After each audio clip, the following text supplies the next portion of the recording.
We're going to talk about downsizing.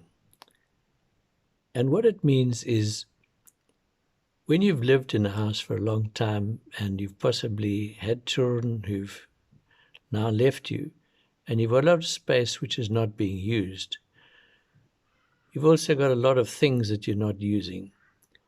And you need to get rid of all this stuff. You're going to find increasingly that you lose things. You don't know where you put them. And this obviously can be frustrating. But essentially, you've got too much space. And the ideal option is to say, hang on, let's do something about it. And ideally, you'd start to look for a smaller place that's exactly right-sized for you. That's unfortunately going to mean that what you've got is not going to fit into your smaller house. And you need to get rid of this stuff. You need to give it away. Your children will want some of the things you've got. You might have to sell some of the stuff that you've got.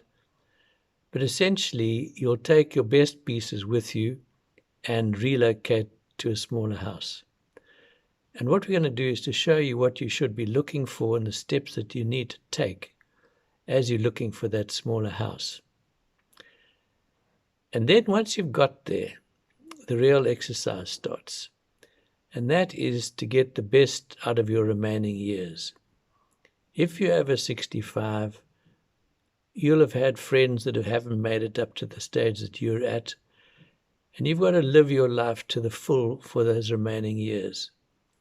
Now, there are things that you can do, and there are things that you can refrain from doing, which will add years to your life.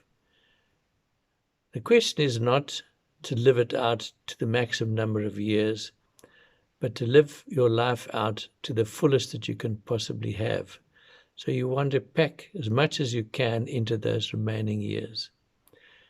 And there are steps that you can take and the ideas that we're going to give you so that your last couple of years will be action-packed and you'll really feel like you've achieved something. Thanks.